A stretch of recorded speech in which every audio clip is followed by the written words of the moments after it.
ಪ್ರಿಯ ವೀಕ್ಷಕರೇ ನಮಸ್ಕಾರ. ನಮ್ಮ ಹಳ್ಳಿ ಸುದ್ದಿ ಯೂಟ್ಯೂಬ್ ಚಾನೆಲ್ಗೆ ನಮ್ಮೆಲ್ಲರೂ ಕೂಡ ಆತ್ಮೀಯವಾದ ಸ್ವಾಗತ. ರಾಜ್ಯದ 10 ಜಿಲ್ಲೆಗೆ ಬರಪೀಡಿತ ಜಿಲ್ಲೆ ಎಂದು ಘೋಷಣೆ ಹಾಗೂ ಪ್ರತಿ ಎಕರೆಗೆ 10,000 ಜಮಾ.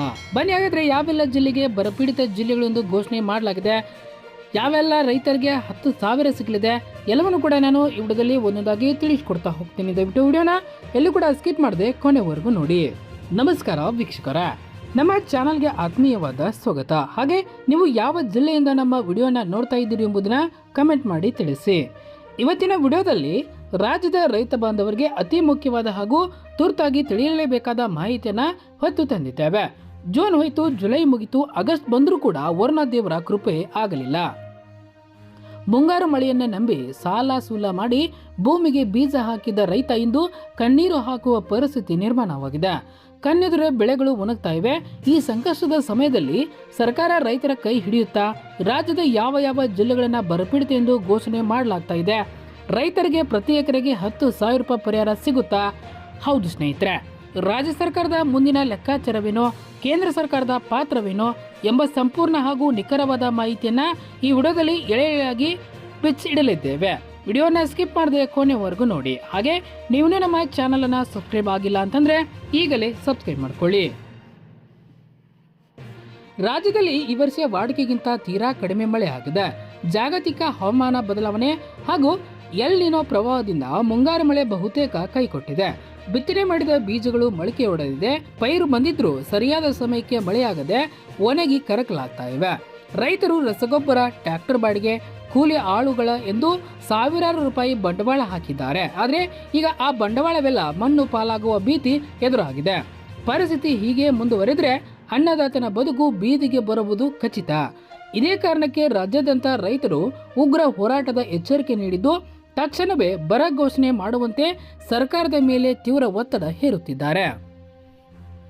ಹಾಗಾದರೆ ರಾಜ್ಯದಲ್ಲಿ ಅತಿ ಹೆಚ್ಚು ಹಾನಿಗೊಳಗಾದ ಜಿಲ್ಲೆಗಳು ಯಾವ್ಯಾವು?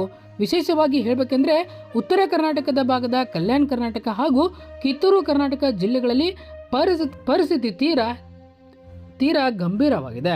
ಕಲಬುರಗಿ, ಬೀದರ, ವಿಜಯಪುರ, ಕೊಪ್ಪಳ, ರಾಯಚೂರು, ಯಾದಗಿರಿ, ಗದಗ ಸೇರಿದಂತೆ ಸುಮಾರು 10ಕ್ಕೂ ಹೆಚ್ಚು ಜಿಲ್ಲೆಗಳಲ್ಲಿ ಮಳೆಯ ಅಭಾವ ವಿಪರೀತವಾಗಿದೆ. ತೊಗರಿ ಖನಿಜ ಎಂದೇ ಹೆಸರಾಗಿರುವ ಕಲಬುರಗಿಯಲ್ಲಿ ತೊಗರಿ ಬೆಳೆ ನೆಲಕಚ್ಚಿದೆ.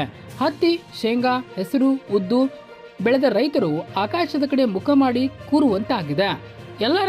ಈ ಎಲ್ಲ 10 ಜಿಲ್ಲೆಗಳ ರೈತರಿಗೆ ತಾವು ಬೆಳೆದ ಬೆಳೆ ಕೈ ಸೇರುವುದಿಲ್ಲ ಎಂಬ ಸತ್ಯ ಅರಿವಾಗಿದೆ. ಹಾಗಾಗಿ ಆದಷ್ಟು ಬೇಗ ಸರ್ಕಾರ ನಮ್ಮ ಜಿಲ್ಲೆಗಳನ್ನು ಬರಪೀಡಿತ ಎಂದು ಘೋಷಿಸಬೇಕು ಎಂದು ಆ ಭಾಗದ ರೈತರು ಚಾತಕ ಪಕ್ಷಿಯಂತೆ ಕಾಯ್ತಾ ಇದ್ದಾರೆ. ರೈತರು ಈ ಕೂಗು ಈಗ ವಿಧಾನಸೌಧದ ಮೆಟ್ಟಿಲು ಏರಿದೆ. ಎಚ್ಚೆತ್ತುಕೊಂಡಿರುವ ರಾಜ್ಯ ಸರ್ಕಾರ ಈಗ ಕಾರ್ಯಪ್ರವೃತ್ತರಾಗಿದೆ. ಕಂದಾಯ ಇಲಾಖೆ ಮತ್ತು ಕೃಷಿ ಇಲಾಖೆಯ ಅಧಿಕಾರಿಗಳು ಜಂಟಿಯಾಗಿ ಜಿಲ್ಲಾವಾರು ಸಮೀಕ್ಷೆ ಕಾರ್ಯವನ್ನ ಭರದಿಂದ ನಡೆಸ್ತಾ ಇದ್ದಾರೆ. ಜಿಲ್ಲಾ ಉಸ್ತುವಾರಿ ಸಚಿವರ ನೇತೃತ್ವದಲ್ಲಿ ಅಧಿಕಾರಿಗಳ ತಂಡ ಹಳ್ಳಿಗಳಿಗೆ ಭೇಟಿ ನೀಡಿ ಬೆಳೆ ಹಾನಿಯ ನೈಜ ವರದಿಯನ್ನ ಸಿದ್ಧಪಡಿಸ್ತಾ ಇದೆ. ಮೂಲಗಳ ಪ್ರಕಾರ 2-3 ದಿನಗಳಲ್ಲೇ ಅಥವಾ ಆಗಸ್ಟ್ ಅಂತ್ಯದ ಒಳಗಾಗಿ ಈ ಕಂಪ್ಲೀಟ್ ರಿಪೋರ್ಟ್ ಸರ್ಕಾರದ ಕೈ ಸೇರಲಿದೆ. ಮುಂದಿನ ವಾರದ ಕ್ಯಾಬಿನೆಟ್ ಸಭೆಯಲ್ಲಿ ರಾಜ್ಯದ ಯಾವ ತಾಲೂಕುಗಳು ಬರಪೀಡಿತ ಎನ್ನುವ ಅಂತಿಮ ಪಟ್ಟಿಯನ್ನ ಸರ್ಕಾರ ಅಧಿಕೃತವಾಗಿ ಬಿಡುಗಡೆ ಮಾಡುವ ಎಲ್ಲಾ ಲಕ್ಷಣಗಳು ಗೋಚರಿಸುತ್ತವೆ. ಬರೀ ರಾಜ್ಯ ಸರ್ಕಾರ ಮಾತ್ರವಲ್ಲ, ಇಲ್ಲಿ ಕೇಂದ್ರ ಸರ್ಕಾರದ ಪಾತ್ರವೂ ಕೂಡ ಅತಿ ಮುಖ್ಯವಾಗಿದೆ.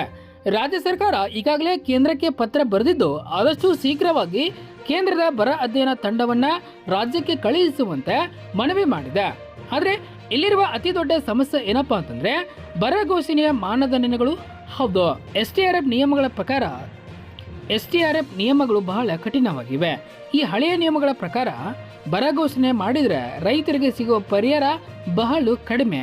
ಹೀಗಾಗಿ ಕಠಿಣ ಮಾನದಂಡಗಳನ್ನ ಸಡಿಲಿಕೆ ಮಾಡಿ ರಾಜ್ಯದ ರೈತರಿಗೆ ಅನುಕೂಲವಾಗುವಂತೆ ನಿಯಮ ಬದಲಾಯಿಸಬೇಕು ಎಂದು ರಾಜ್ಯ ಸರ್ಕಾರ ಕೇಂದ್ರವನ್ನ ಬಲವಾಗಿ ಒತ್ತಾಯಿಸ್ತಾ ಇದೆ. ಎಕರೆಗೆ 10,000 ರೂಪಾಯಿ ಸಿಗುತ್ತಾ? ಬನ್ನಿ ನೋಡ್ತಾ ಹೋಗೋಣ.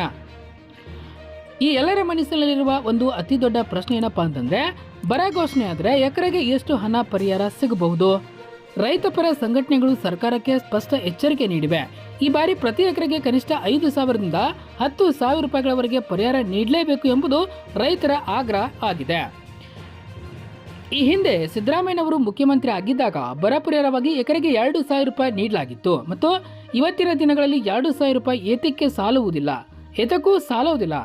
ಟ್ರ್ಯಾಕ್ಟರ್ ಉಳುಮೆ, ಕೂಲಿ, ರಸಗೊಬ್ಬರ ಬೆಲೆ ಗಗನಕ್ಕೇರಿದೆ. ಹಾಗಾಗಿ ರೈತರ ಹಿತದೃಷ್ಟಿಯಿಂದ ಈ ಬಾರಿ ರಾಜ್ಯ ಸರ್ಕಾರ ಎಕರೆಗೆ 10,000 ರೂಪಾಯಿ ಘೋಷಣೆ ಮಾಡಿದರೆ ಮಾತ್ರ ರೈತರಿಗೆ ಸ್ವಲ್ಪ ಮಟ್ಟಿಗಾದರೂ ಉಸಿರಾಡಲು ಸಾಧ್ಯವಾಗುತ್ತದೆ. ಕಾದು ನೋಡಬೇಕಿದೆ ಎಷ್ಟು ಹಣ ಜಾಸ್ತಿ ಆಗುತ್ತೆ ಎಂಬುದನ್ನು ಮುಂದಿನ ವಿಡಿಯೋದಲ್ಲಿ ನಾನು ತಿಳಿಸಿಕೊಡ್ತೇನೆ. ಸರ್ಕಾರ ಈ ಬಗ್ಗೆ ಏನು ತೀರ್ಮಾನ ತೆಗೆದುಕೊಳ್ಳುತ್ತದೆ ಎಂದು ಕಾದು ನೋಡೋಣ. ಸರ್ಕಾರ ಆದಷ್ಟು ಬೇಗ ಅಂತಿಮ ನಿರ್ಧಾರ ತೆಗೆದುಕೊಂಡು ರೈತರ ಖಾತೆಗೆ ನೇರವಾಗಿ ಪರಿಹಾರ ಹಣ ಜಮಾ ಮಾಡಲಿ ಎಂಬುದೇ ನಮ್ಮೆಲ್ಲರ ಆಶಯ. ವೀಕ್ಷಕರೇ, ನಿಮ್ಮ ಪ್ರಕಾರ ಸರ್ಕಾರ ಪ್ರತಿ ಎಕರೆಗೆ ಎಷ್ಟು ಪರಿಹಾರ ನೀಡಿದರೆ ಸೂಕ್ತ? ನಿಮ್ಮ ಊರಿನಲ್ಲಿ ಮಳೆ ಮತ್ತು ಬೆಳೆಯ ಪರಿಸ್ಥಿತಿ ಹೇಗಿದೆ ಎಂಬುದನ್ನು ಕಮೆಂಟ್ ಬಾಕ್ಸಲ್ಲಿ ನಿಮಗೆ ತಪ್ಪದೆ ತಿಳಿಸಿ.